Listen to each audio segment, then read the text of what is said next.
Lo dijo en la primera hora. Vamos a hacer una mirada retrospectiva. Bajen el volumen de la musiquita, Dieguito, tenga la bondad. Ustedes me han escuchado a mí reiteradamente mencionar el valor que tiene la palabra presidencial. La palabra presidencial tiene valor. El principal vocero de un país es el presidente de la República, el jefe de Estado, el jefe del Poder Ejecutivo. Cualquiera, es el principal vocero. Y ese vocero tiene que preservar uno de sus más importantes capitales, que es el valor de su palabra, que va directamente relacionado con su credibilidad. Si la gente deja de creer en la palabra del presidente, empieza a experimentar un declive esa imagen de quien ostenta el carácter de inquilino de Carondelet. Lo dije y hice referencia en el gobierno del presidente Lasso, para no irnos más atrás, para hablar tal vez de lo más inmediato. Lasso, por ejemplo, cometió algunos hierros en cuanto a sus declaraciones. El primer gran hierro que cometió Lasso fue cuando apareció la publicación del Consorcio Internacional de Periodistas de Investigación, que develó el escándalo de los Pandora Papers, que era este conglomerado de potentados, de estrellas, de deportistas, de políticos, etcétera, que tenían recursos depositados en paraísos fiscales para eludir el pago de impuestos en sus jurisdicciones propias. Y ahí aparecía Guillermo Lasso. Guillermo Lasso sostenía que el que nada debe, nada teme, y que él estaba dispuesto a responder ante las instancias que correspondan, que iba a ir a la Asamblea Nacional. Como no se le hizo la intención de que sea la Comisión de Fiscalización de la Asamblea la que tramite esa denuncia, sino que le asignaron esa tarea a una comisión que no era controlada por el oficialismo de la época, la Comisión de Garantías Constitucionales, entonces Lasso se negó a ir a la Asamblea. Y Lasso no fue ni a la comisión ni al pleno de la Asamblea. Aquí hablamos de un primer anuncio que no cumplió. Pero después, ¿qué pasó? Pues tal vez el ejemplo más clamoroso de cómo la palabra del presidente fue perdiendo valor. El caso de Luque Lecaro, cuando en diciembre del año 2022, el señor presidente de la República, ante una pregunta de Carlos Vera, dijo que Luque Lecaro renunció porque la gente renuncia y se va. Y que dejó todo listo y que dejó los informes y que usted puede, señor Vera, acudir a la EMCO y revisar los informes. Un mes después, en enero, luego de que se develó el audio, el portal La Posta develó el audio de Luque Lecaro, que provocó que el propio Lasso, cuando aterrizó en Davos, en Suiza, había viajado para acudir al Foro Económico Mundial. Ni bien aterrizó, grabó un video que lo distribuyó la Secretaría de Comunicación al país, señalando que efectivamente era la voz de Luque Lecaro. Y cuando regresó pocos días después, le dijo a Milton Pérez, mi colega de Teleamazonas, que no, que él había pedido la salida de Luque Lecaro. Primero le dijo a Milton por torpe. Por torpe. Y después dejó entrever actos de corrupción. Tal vez ese es el ejemplo más clamoroso de cómo el presidente Lasso fue perdiendo paulatinamente el valor de su palabra, su credibilidad, y a la gente no la creía. Y lo mismo está pasando hoy con el presidente Noboa. Porque el presidente Noboa parece que no tiene clara la necesidad de preservar el valor de su palabra. Y porque cualquier anuncio generado por parte del primer magistrado de la República, del principal vocero del país, cualquier anuncio, tiene que estar sustentado en evidencias. El caso de Daniel Noboa más reciente tiene que ver con una declaración que él formuló el 14 de octubre pasado. Una cadena nacional de 1 minuto y pico, donde el presidente de la República, cuando todo el país esperaba que hable de la crisis energética, hizo un anuncio inesperado. Habló de que las Fuerzas Armadas intervenían 2,000 hectáreas de plantaciones de coca en suelo ecuatoriano. Vamos a revisar la nota de El Universo, publicada casi 30 minutos después de la difusión de la mencionada cadena. El presidente de la República, Daniel Noboa, indicó en cadena nacional que existen 2,000 hectáreas de plantaciones de coca en suelo ecuatoriano, según informes satelitales obtenidos con asistencia internacional. Sobre ello dijo que las Fuerzas Armadas ya empezaron las operaciones de esas plantaciones. Aseguró que 2.000 hectáreas serían un golpe de 320 millones a las finanzas de los grupos narcoterroristas relacionados con organizaciones criminales internacionales. Se estima que estas plantaciones ilegales se iniciaron hace aproximadamente 3 años, basado en informes de expertos, según indicó el primer mandatario, quien agregó que además se ha logrado obtener información de zonas de minería ilegal cerca de la frontera con alta contaminación de mercurio. Las adversidades que nos deja aún el viejo Ecuador siguen pasando factura por los profundos daños que nos dejaron, pues cada hectárea de coca equivale a $160,000 de valor comercial, indicó el mandatario. Un mensaje para todos los grupos narcoterroristas: no nos vamos a hacer de la vista gorda. El pasado les abrió las puertas para que nos convirtamos en un país productor de coca, aseguró el presidente. El mandatario les recordó a los grupos narcoterroristas que este es un recordatorio de que por más que lo intenten, este ya no es su país. Y a los ecuatorianos, aquí estoy. Un presidente determinado que no dudará un segundo en arriesgar su vida por el futuro de sus hijos, que estas sean las últimas facturas y los últimos daños que deja el viejo Ecuador, finalizó el mandatario. Recapitulemos un extracto de lo que dijo el presidente aquel 14 de octubre, cuando habló de las 2.000 hectáreas. Como digo, era un anuncio que nadie lo esperaba. Escuchemos lo que dijo el presidente, recordemos lo que dijo el mandatario, por favor. Ecuatorianos. Según informes satelitales obtenidos con asistencia internacional, existen 2.000 hectáreas de plantaciones de coca en suelo ecuatoriano. Se estima que estas plantaciones iniciaron hace aproximadamente 3 años, basado en informes de expertos. Un mensaje para todos los grupos narcoterroristas: no nos vamos a hacer de la vista gorda. El pasado les abrió las puertas para que nos convirtamos en un país productor. Hoy estamos encargándonos de cerrárselas. Vamos por su financiamiento. Este viernes 11 de octubre, las Fuerzas Armadas ya empezaron operaciones en sus plantaciones y continuaremos luchando por proteger nuestro territorio. Las adversidades que nos deja aún el viejo Ecuador siguen pasando factura con los profundos daños que nos dejaron, pues cada hectárea de coca equivale a $160,000 de valor comercial. 2.000 hectáreas serían un golpe de 320 millones de dólares a grupos narcoterroristas relacionados con organizaciones criminales internacionales. Anunció el presidente hace un mes y medio, 14 de octubre. Para quienes dicen, ¿no?, que uno no critica al presidente, que uno es pautado de Noboa, que uno no se atreve, que cómo es posible que el Fabricio Vela haya cambiado su forma de pensar, ¿ya? Que no entienden, ya, que en la vida no todo es blanco y no todo es negro, la vida tiene matices, y que uno aquí no hace política partidista, uno aquí hace periodismo crítico, uno aquí hace opinión crítica. Y la opinión tiene un sesgo, la opinión no es objetiva, la opinión es subjetiva, la opinión tiene que ser argumentada. Pero ni los fanáticos ni los trolls van a entender eso.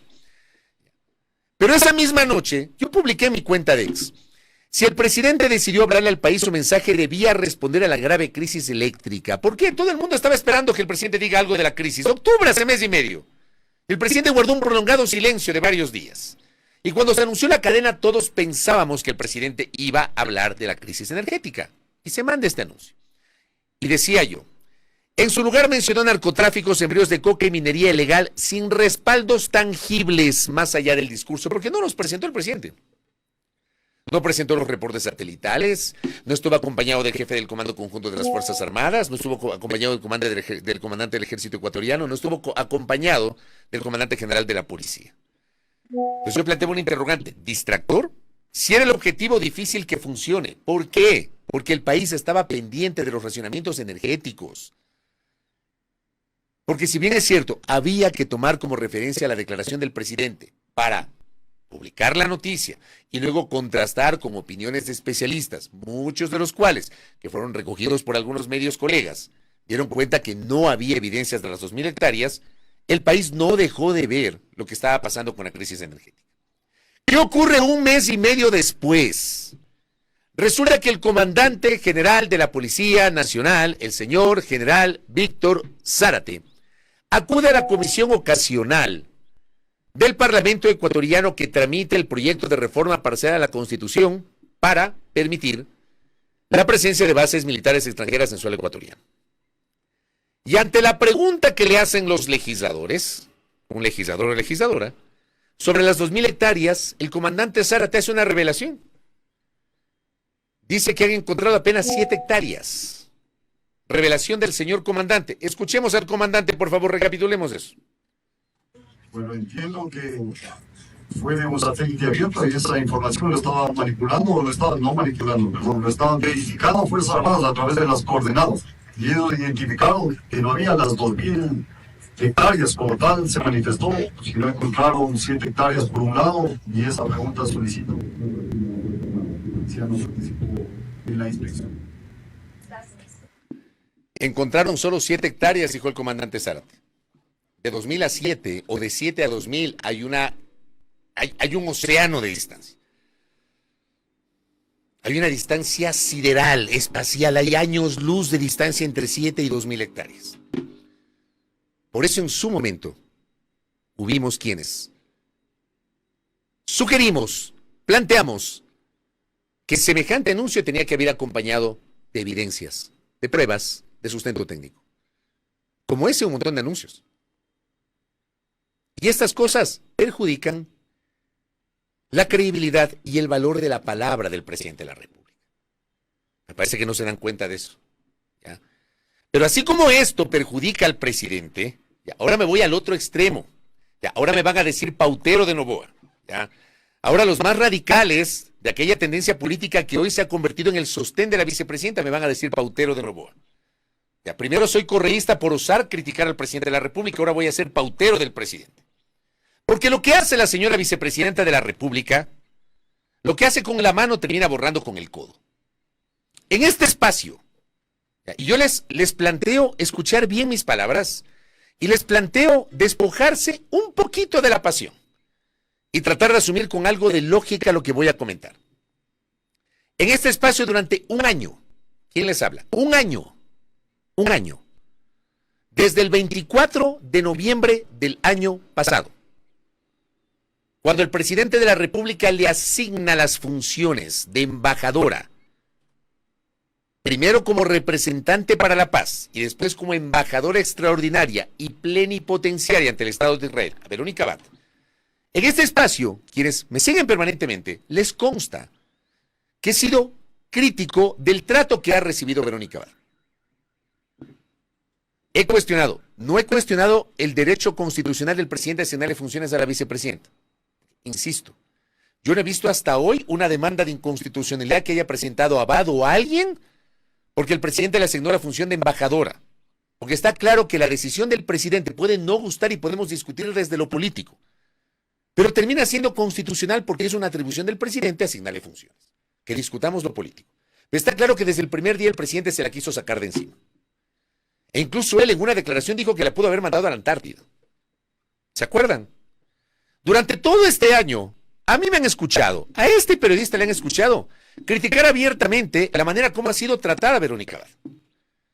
Persona con cuyo pensamiento ideológico político no comulgo, ni siquiera me acerco a su visión político-ideológica.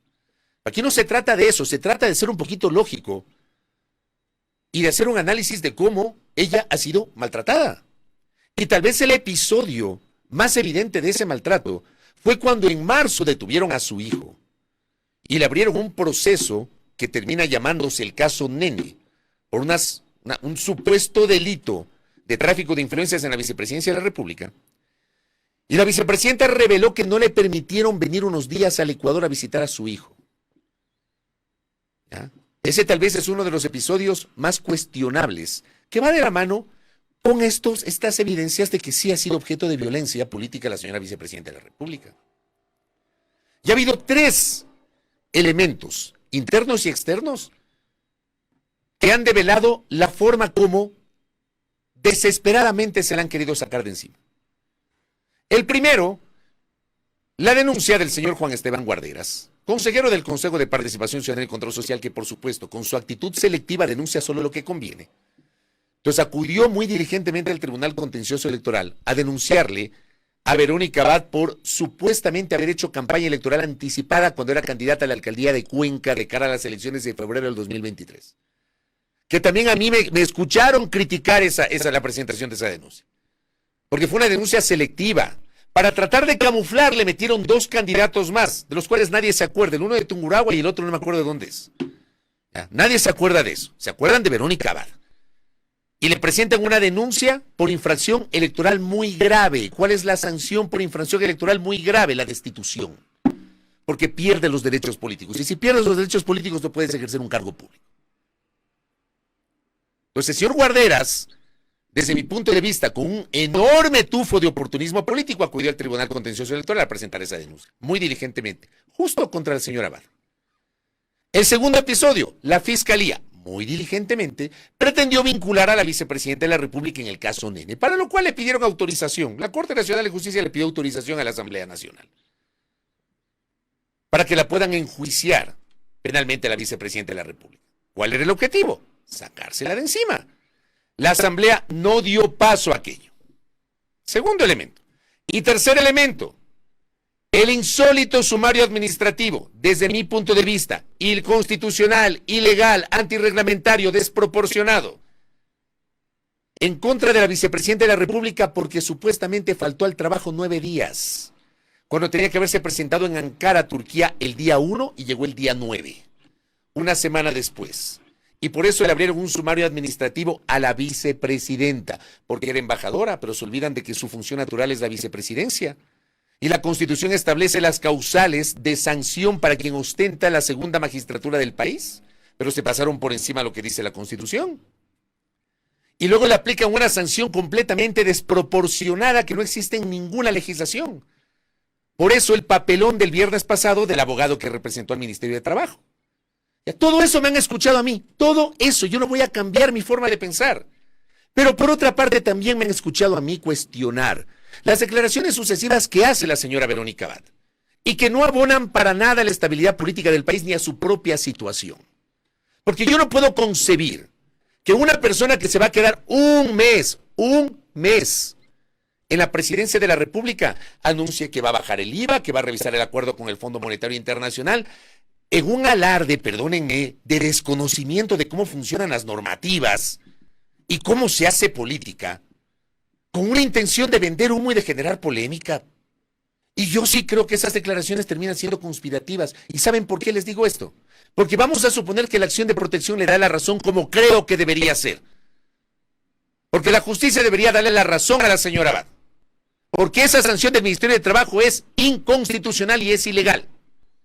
Y debería la justicia darle la razón a la señora Abad. Me han escuchado a mí N cantidad de veces señalar que quien tiene que cargar con ese peso es el presidente de la República porque ella la escogió como su compañera de forma. Noboa integró un binomio con Verónica Abad, que luego se pelearon, es otra cosa. Y es él quien tiene que hacerse cargo. Vean, hasta en las guerras se generan armisticios y aquí no pueden el presidente con la vicepresidenta. La justicia debería fallar a favor de Verónica Abad y Verónica Abad debería ocupar por encargo la presidencia de la República del 5 de enero al 6 de febrero. Y ahí viene el punto. ¿Cómo se puede entender que una persona que va a ser presidenta encargada o que debería ser presidenta encargada,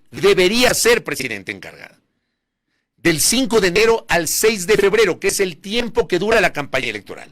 Porque el Código de la Democracia establece que el presidente de la República tiene que someterse obligatoriamente a una licencia. Esto no es potestativo. Ni hay que estirar la norma como algunos opinadores lo han hecho. Ay, que el presidente tranquilamente puede no acogerse a la licencia y hacer campaña desde las 5:30 de la tarde hasta la medianoche. Una ridiculez lo que dicen algunos. U otros dicen, no, es que no es reelección, es primera elección. Tratando de estirar la norma de modo muy cuestionable. El presidente de la República tiene que someterse, no acogerse, someterse a una licencia obligatoria del 5 de enero al 6 de febrero, que es el tiempo de la campaña electoral. Y en ese tiempo, alguien tiene que estar encargado del poder. Y ese alguien es la vicepresidenta de la República, porque eso dice la Constitución. Es la función natural, la atribución natural de quien ostenta la segunda magistratura, reemplazar al presidente en caso de ausencia temporal o definitiva. Ya. Un mes. Y en un mes dice, voy a revisar el aumento del IVA, pero suena maravilloso para que le aplaudan las masas. Los detractores de Noboa le aplauden. A mí no me gustó el aumento del IVA. Yo también podría aplaudirle a la señora Abad. Pero termina siendo demagógico. Porque saben que va a provocar un desbarajuste. En un mes quiere revisar el IVA, quiere revisar el acuerdo con el fondo. ¿Y qué va a pasar después del 6 de febrero? ¿Qué va a pasar el 7 de febrero? Cuando Noboa regrese a la presidencia de la República. Porque parece que alguna gente no se ha enterado, ¿no? Sobre todo algunos críticos con esta postura que les estoy mencionando. No se han enterado que el 7 de febrero Noboa, pase lo que pase, el domingo 9, regresará a la presidencia. Así Noboa eventualmente no pase a la segunda vuelta en las elecciones del 9 de febrero. El 10 de febrero Noboa estará sentado en el solio presidencial. ¿Me explico? Parece que no se han enterado. Noboa regresará al poder cuando termine la licencia, una vez que finalice la campaña electoral. ¿Y qué va a hacer Noboa? Noboa va a recular, mejor dicho, Noboa va a desarmar todo lo que hizo Abad durante el mes. Porque además hay otra cosa, pues la señora Abad dice que va a revisar el aumento del IVA, ni siquiera ha leído lo que dicen las normas, pues. Pues que hay que leer las normas hasta para hacer ese tipo de anuncios. Yo le sugiero, respetuosamente a la señora vicepresidenta, asesórese un poquito. Hay normas legales, la Ley de Eficiencia Económica y el Código Orgánico de las Finanzas Públicas le permiten a quien ostenta la primera magistratura subir o bajar el IVA previo dictamen favorable del ente rector de las finanzas públicas. ¿Saben cuál es el ente rector de las finanzas públicas? El Ministerio de Finanzas. ¿Qué va a hacer? ¿Va a sacar al ministro de Finanzas? ¿Va a sacar a todos los viceministros? ¿Va a sacar a todos los subsecretarios? ¿Va a poner otra gente en finanzas para que le emita un informe favorable y que pueda bajar el IVA al 13%? Porque solamente puede bajar al 13%, no puede bajar al 12%. Porque quiero recordarles que el IVA, la tasa del IVA, la Asamblea sube el IVA al 13%. Pero luego el presidente de la República emite el 15 de marzo el decreto ejecutivo 198, en donde él discrecionalmente, porque le asistía la norma, en el artículo 1, modificar la tarifa general del IVA del 13 al 15% para el año 2024, considerando la recomendación y dictamen favorable del Ministerio de Economía y Finanzas, en donde se exponen las condiciones de las finanzas públicas y de la balanza de pagos. ¿Qué va a hacer? Para revisar el IVA del 15% y bajar la tasa necesita el dictamen del Ministerio de Finanzas digamos, este ministerio depende de Noboa. Lo va a despedir al ministro, va a remover todo el equipo del ministro y va a poner su propio ministro o ministra. Y cuando regrese Noboa, ¿qué va a pasar? O sea, se dan cuenta. Es un desbarajuste. Y hay gente que avala esto. En serio. ¿No les gusta? Vayan a las urnas el 9 de febrero. Pero por Dios. La única manera, ¿por qué no entendemos que hay que aprender a vivir en democracia? A mí tampoco me gustó el aumento del IVA. Tampoco me gustó el aumento del IVA. Yo lo cuestioné aquí. Me pareció una medida recesiva y una medida que termina golpeándonos el bolsillo a todos. A mí me escucharon en marzo esta opinión. Pero tampoco voy a avalar, perdónenme. Yo tengo esta maravillosa oportunidad de dirigirme a ustedes a través del micrófono y de las cámaras. Tampoco voy a avalar semejante desaguisado. Porque termina siendo demagógico y populista. Y porque yo sí creo que la señora vicepresidenta de la República, primero tiene que asesorarse bien. Segundo, tiene que ser más tinosa. Y tercero, más lógica. Hacer un anuncio de ese calibre. Y aquí recibe el aplauso. Ay, que esa fue la propuesta de campaña. Ya, lo que ustedes quieran. Yo entendería ese anuncio si ella asume el 5 de enero y se queda hasta el fin del mandato. Pero eso no dice la norma.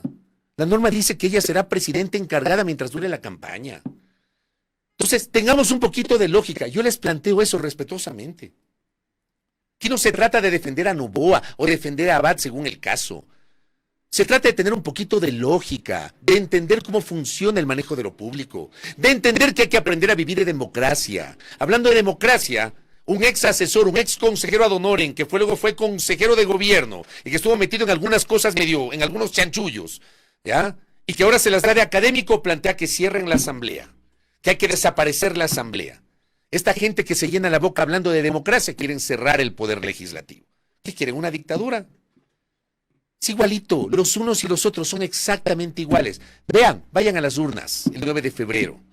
Es la única manera de escoger un destino. ¿No les gusta de Noboa? Tienen la posibilidad en las urnas. ¿Apoyan a Noboa? Tienen la posibilidad en las urnas. ¿Apoyan otra vertiente política? Tienen la posibilidad en las urnas. Pero avalar declaraciones como las de la señora Abad, a mí me parece completamente cuestionable. En serio. Yo no le encuentro sentido. Porque además ni siquiera revisan las normas. Una vicepresidenta que sucesivamente hace declaraciones demostrando desconocimiento y falta de asesoría, como cuando hace algunos meses le preguntaron lo de los indultos, y aquí explicamos lo de los indultos. Le pusieron la cascarita y ella resbaló. Porque hay normas expresas que dan cuenta de en qué sentido se otorgan los indultos. Y lo que dice Rafael Correa es cierto. Él no es susceptible de indulto, porque para que sea susceptible de indulto tiene que estar preso. Y él ha dicho reiteradas ocasiones que él no aceptaría un indulto. Primero, que él no aceptaría porque él lo ha dicho. Y segundo, porque no puede, porque no está preso. Y porque los indultos tienen condiciones establecidas tanto en la Constitución cuanto en el Código Orgánico Integral Penal. Pero ella no supo decirlo, no supo explicarlo. ¿Por qué? Por ignorancia, por desconocimiento. Y ella provocó todo el desbarajuste. Entonces ahora se ha instalado una narrativa que si Abad ocupa la presidencia, le va a indultar a Correa, le va a indultar a Jorge Glass, le va a indultar a no sé quién. Se instaló esa narrativa que ya lo hacen, obviamente, los de siempre. ¿Provocado por qué? Por sus desatinadas declaraciones. Entonces, vicepresidenta Abad, yo sí le llamo vicepresidenta. Yo no le voy a decir vicepresidenta sin funciones. Yo sí le llamo vicepresidenta, no le voy a decir vicepresidenta suspendida. Porque yo sí la reconozco como vicepresidenta de la República. Y porque la reconozco como vicepresidenta de la República, me permito generar este comentario. Prudencia, señor Abad, prudencia. No venda humo. No genere declaraciones populistas, altisonantes, que sí, son atractivas para la tribuna. La famosa chilena del Quito Díaz, no, aplausos de la tribuna. Pero en la práctica no sirve para nada. Ojalá que se entienda ese comentario. Y ojalá que los odiadores de siempre, los unos y los otros, comprendan la naturaleza del comentario. Porque ya me decir los unos correísta y los otros pautado. Como ustedes quieran. Abrazo para ustedes. 7:05 en la mañana, cierro el comentario. Primera plana. Todas las noticias, todas las voces.